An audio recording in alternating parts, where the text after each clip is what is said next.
오늘 예배에 참여하시는 모든 분들을 다시 한번 부활하신 예수 그리스도의 이름으로 환영합니다. 오늘 말씀은 우리들이 너무나 잘 알고 있는 이야기 가운데 하나로 12살 소녀가 다시 죽음에서 살아나는 부활의 기적적인 드라마가 일어나는 사건입니다. 하지만 이 이야기는 일사천리로 진행된 이야기가 아니었습니다. 오늘 본문 말씀 이전의 상황을 살펴보면 회당장 가운데 한 명인 야이로가 예수님께 찾아가 간곡히 부탁하는 장면이 나옵니다. 예수님, 내 딸이 죽게 되었으니 제발 오셔서 살려주십시오. 이 간청을 듣고 예수님은 야이로의 집을 향해 떠나셨습니다. 그러던 중 12해 동안 혈류병을 앓아온 한 여인이 예수님의 옷자락에 손을 대면 나을 것이란 믿음으로 야이로의 집으로 향하는 예수님께 몰래 다가가 그 옷자락을 만지게 되었습니다. 그랬더니 실제로 그 여인의 몸이 나았고 예수님께서는 자신의 능력이 나간 것을 알아채시고 누가 그러했는지 주위를 둘러보며 찾으셨습니다. 그랬더니 한 여인이 두려워 떨며 나와 예수님 앞에 엎드려 그 사실을 말씀드렸습니다. 자비하신 예수님께서는 그 여인의 믿음의 행동을 나무라시기보다는 오히려 딸이라 부르며 다가가 칭찬과 위로를 해주셨고 그 여인은 치유를 통한 구원을 선물로 받게 되었습니다. 우리 인간들은 더러운 사람을 만지게 되면 더럽혀질 수밖에 없는 존재들입니다. 즉 더러운 죄가 우리 안에 들어오게 된다면 우리는 우리 스스로 깨끗해 할 수 없는 존재들인 것입니다. 하지만 예수님은 우리와는 전적으로 다른 하나님의 아들이셨습니다. 다시 말해 그분은 죄에 대하여 더럽혀질 수 있는 분이 결코 아니셨습니다. 그래서 우리가 그 더러움에 빠져나오고자 예수님 앞에 믿음으로 나아간다라면 우리의 모습과 삶을 완전히 바꾸어 주실 것임을 오늘 이 혈류병에 걸린 여인의 모습을 통해 우리들에게 보여주고 계십니다.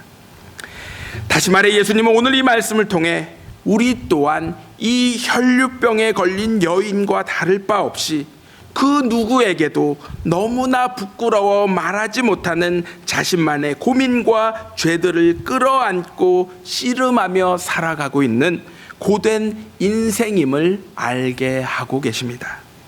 그러나 예수님께서는 이러한 우리들이 포기하는 삶을 사는 것이 아닌 믿음으로 나와 예수님 앞으로 다가가 그 옷자락이라도 만지는 그러한 치유의 확신을 가지고 나오기를 원하고 계시는 것입니다. 내게로 나오라, 가까이 더 가까이. 그리하면 내가 오늘 너를 정결케 하리라. 혹시 우리 안에 우리의 영혼을 조금씩 무너뜨리며 우리의 삶이 하나님의 뜻과 목적에 따라 향하지 못하게 하는 혈류병과 같은 문제가 있으십니까? 더 이상 미루지 마시고 주님 앞으로 나오시기 바랍니다. 그리고 그 모든 문제들을 주님 앞에 결단하며 내려놓으시기 바랍니다. 주님은 분명 여러분들을 정결케 하실 것이며 칠흑 같은 어둠 속에서 어디로 갈지 몰라 방황하는 우리들에게 우리의 길을 찬란한 빛으로 인도하여 주실 것입니다. 오늘 말씀을 보면 지금 펼쳐진 상황 속에서 우리는 이러한 질문을 해볼 수가 있을 것입니다.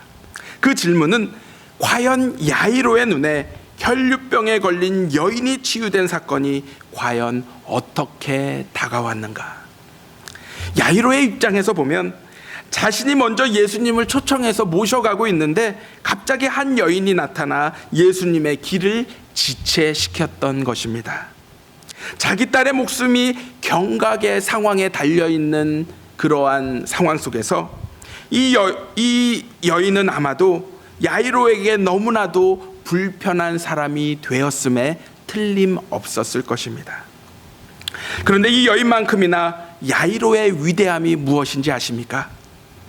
그의 입장에서 충분히 불평할 수 있는 상황이었지만 그는 묵묵히 예수님께서 하시는 일을 시종일관 묵묵히 지켜보았습니다.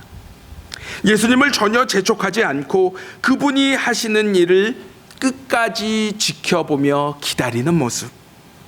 혈류병에 걸린 여인이 예수님을 통해 치유될 것을 확신하고 용기를 내어 나오는 모습도 믿음의 모습이지만, 저는 야이로의 모습, 바로 참고 기다리는 모습 또한 위대한 믿음이라 믿습니다.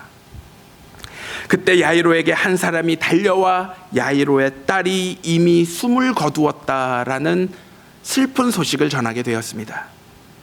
이 소식을 들은 야이로의 반응은 오늘 본문에 자세히 기록이 되어 있지는 않습니다.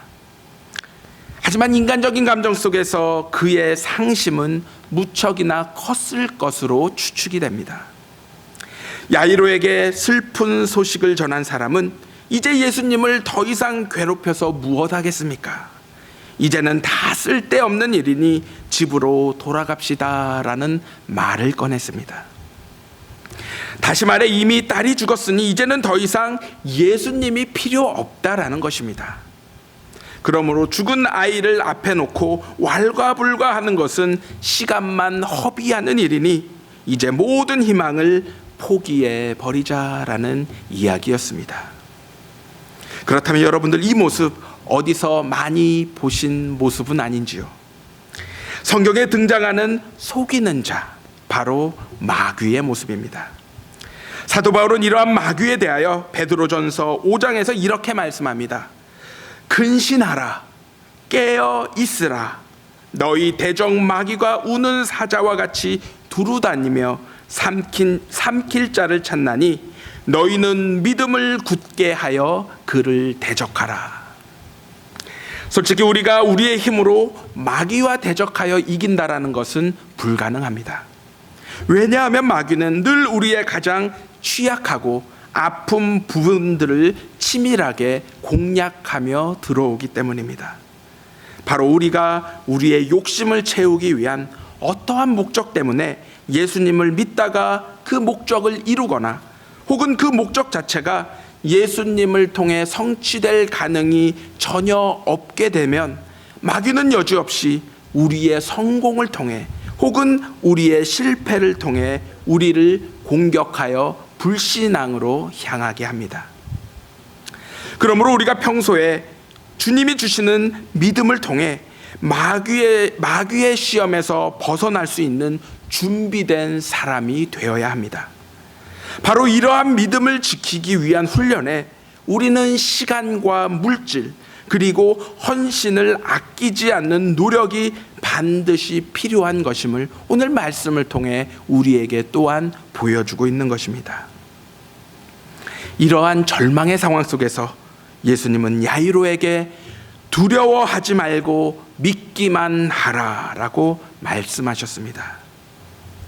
두려워하지 말고 믿기만 하라라는 이 말씀은 바로 오늘 본문의 핵심적인 주제입니다. 즉 예수님은 사람들이 가장 절망스러워하고 무기력할 수밖에 없는 죽음 앞에서 자신의 감정에 휘둘리지 말고 오직 하나님을 향한 강한 신뢰와 의지를 가지라라고 말씀하고 있습니다. 오늘 말씀 속에서 믿음은 예수님의 말씀과 능력에 철저히 매달림으로 말미암아 절망에 사로잡힌 사람들에게 새로운 희망을 볼 수 있게 하는 힘이 되고 있습니다. 즉 혈류병 여인의 이야기에서 예수님의 능력을 신뢰한 그 여인의 믿음이 그녀를 치유했던 것과 마찬가지로 예수님의 능력을 신뢰하는 야이로의 큰 믿음을 통해 그 딸을 장차 살릴 수 있었다라는 그러한 사실을 예수님은 우리들에게 보여주고 계신 것입니다. 예수님은 이제 야이로의 집에 늦게 도착하셨습니다. 그 집에 도착하니 이미 많은 사람들이 모여 떠들며 크게 통곡을 하고 있었습니다. 하지만 이들의 모습과는 다르게 예수님은 큰 절망과 고통의 문제 앞에서 침착하셨습니다. 그리고 말씀하셨습니다. 야이로의 딸은 죽은 것이 아니라 자고 있느니라. 하지만 예수님이 누구이신지 알아보지 못하는 불신앙의 사람들은 예수님의 말씀에 대하여 크게 비웃었습니다. 그때 예수님께서는 당신의 말씀을 비웃는 사람들을 모두 밖으로 내보내셨습니다. 왜냐하면 진리를 비웃는 자들에게 더 이상 진리를 보여주더라도 그들은 진리를 받아들일 준비가 되어 있지 않았기 때문입니다. 이러한 이유로 예수님께서는 하나님 나라의 비밀을 다른 사람들이 알지 못하도록 철저히 비유로 말씀하셨습니다. 즉 들을 귀 있는 자들만이 비유를 듣고 깨달을 수 있듯이 진리를 바라보고 이해하며 믿고 따를 수 있는 자들만이 하나님 나라에 비로소 동참할 수 있기 때문입니다. 이제 예수님은 아이의 부모와 자기와 함께한 제자들을 데리고 아이가 있는 곳으로 들어가셨습니다. 즉 예수님은 소수의 택한 자들만 하나님의 능력이 나타나는 현장 앞에 있게 하셨습니다. 왜냐하면 죽은 자를 살리는 사건은 일반 대중들의 구경거리가 아닌 하나님과 함께하는 자들만에게 주어지는 특권이기 때문입니다. 바로 죽음을 이기고 승리하는 것은 믿음의 눈을 가진 예수님의 제자들만이 알 수 있는 하나님 나라의 비밀이기 때문입니다. 예수님께서는 이제 그 소녀를 향해 달리다굼이라 말씀하셨습니다. 즉 소녀야 일어나라 라고 명령하신 것입니다.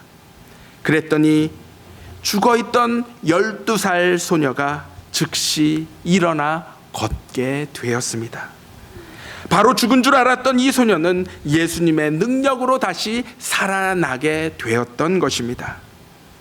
예수님은 이 사건이 하나님 나라의 비밀을 알지 못하는 사람들에게 밝히 드러나는 것을 결코 원치 않으셨기에 이 일을 아무에게 알리지 말라고 명령을 하셨습니다. 오늘 우리가 살아가고 있는 이 시대는 점점 희망으로 가득 차는 세상이 아닌 오히려 근심과 걱정 그리고 불안전한 미래에 대한 공포로 점점 채워져 가고 있는 것을 보게 됩니다. 전쟁과 내전, 기근과 지진으로 많은 사람들이 고통에 처해 있음을 보게 됩니다. 또한 우리 주변에는 여러 가지 인생고로 인해 주저앉아 버린 수많은 인생들이 있음을 또한 목격하게 됩니다. 그럼에도 불구하고 예수님은 그러한 세상을 결코 외면치 않으시고 그 세상의 중심으로 오늘도 내려오고 계십니다. 그리고 그 두려움과 공포에 질린 우리들을 향해 사랑하는 내 딸들아 그리고 내 아들들아 라고 외치고 계십니다. 겨우겨우 힘들어 버텨가는 우리의 삶 속에서 희망의 믿음을 주시며 장차 그곳에서 벗어나 온전한 하나님 나라로 들어가게 될 것임을 말씀하시며 우리들을 오늘도 끊임없이 말씀으로 일으켜 세우고 계신 것입니다. 달리다굼, 사랑하는 내 아들아, 내 딸들아, 이제 일어나라. 내가 너와 함께 하리라. 우리는 이러한 주님의 음성을 들을 때 잠자고 있던 우리의 영혼이 깨어날 줄로 믿습니다. 바로 죽었던 우리의 마음과 영혼이 주님의 따뜻한 음성을 통해 새로운 생명으로 소생케 되는 것입니다. 예수님이 우리와 함께 하시기에 세상의 무수한 절망과 고통 가운데에서도 우리는 희망을 바라보게 됩니다. 장차 이러한 믿음이 우리를 환난과 고통 속에서 마지막까지 지켜주고 보호해 줄 것임을 믿으시기 바랍니다. 그리하여 주님이 주시는 믿음을 우리가 마지막까지 소유할 수 있도록 우리가 가진 시간과 물질 그리고 노력을 아낌없이 쏟아붓고 희생하는, 그리하여 매 순간 주님과 동행하여 참된 기쁨과 안식을 누릴 수 있는 그러한 은혜가 오늘 이 시간 우리 가운데 넘쳐나기를 예수 그리스도의 이름으로 간절히 기도합니다.